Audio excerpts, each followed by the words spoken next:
Bonjour, Christian Gosselin, intervenant social, médiation sociale à Gatineau en bibliothèque pour le moment. Écoutez, c'est clair que la responsabilité première d'une personne en itinérance lui revient à lui de reprendre la maîtrise de sa vie.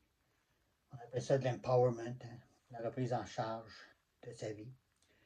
La solution est en lui. Il n'y en a pas d'autre. Là.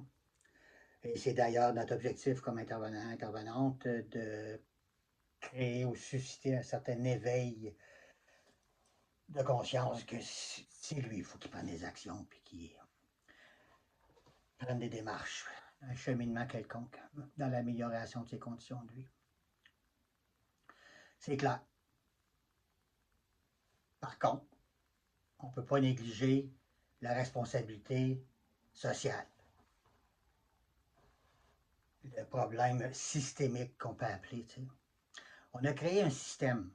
Je ne dis pas que c'est rien de négatif dans ça. On a créé un certain système. On s'entend que c'est une création humaine, que ce n'est pas naturel. On a créé un système de fonctionnement. On pourra en parler longtemps, mais on va arrêter cela. Et on oublie les gens qui semblent être incompatibles avec ce système-là. Que eux, ce qu'ils ont à offrir, ça ne rentre pas dans le cadre. Ça ne rentre pas, tu sais. On peut parler des artistes, tu sais, mais le pourcentage d'artistes qui réussissent à percer et gagner leur vie avec leur art, c'est quand même minime. Mais au-delà de ça, là, au-delà de la rentabilité, de perfectionner, il y a autre chose. La vie, c'est autre chose. Et il y a certaines personnes qui ne sont pas compatibles. J'ai su très jeune que j'aurais de la difficulté à fonctionner dans ce qu'on semblait m'offrir. Là. Et j'ai eu de la difficulté. Évidemment, il y a d'autres problèmes, là, mais. Et j'ai encore de la difficulté. Il y a plein de choses que c'est loin du simple bon sens, c'est compliqué pour rien. Puis, il y a des gens qui semblent créer des modes qui sont toujours dans leur propre intérêt. Fait que ça amène à l'individualisation. Et on se comprend, la vie est difficile, de plus en plus, on a de la misère à arriver, il y a des peurs, il y a des. C'est stressant, là, tu sais, là. Ça fait qu'on comprend qu'on tire un peu la couverture de chacun de notre bord. Là. Mais, voilà un peu plus philosophique, c'est faux de croire que le problème d'un n'est pas le problème de tous. Ça serait comme dire qu'il y a une cellule dans mon corps qui est indépendante complètement du reste de l'organisme. C'est pas vrai. Tu sais. Je me souviens, enfant, tu sais, je mettre mon pied sur un tabouret, disons, puis là, je dis à ma maman, hey, moi, je touche au tabouret, le tabouret touche au plancher, le plancher touche à la chaise et la chaise te touche à toi.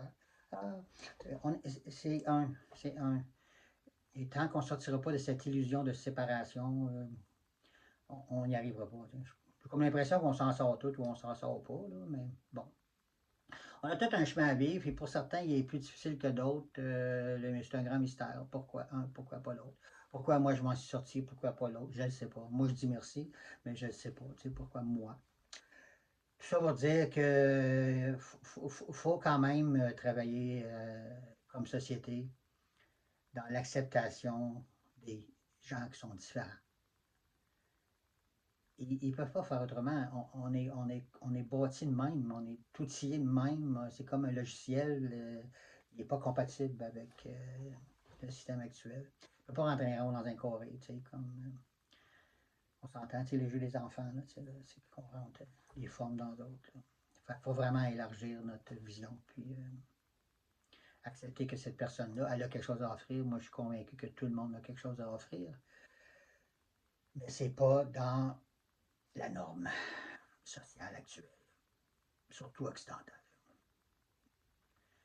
Fait que, de l'empathie, de l'acceptation, de l'amour. La réponse, c'est toujours l'amour, quelle que soit la question.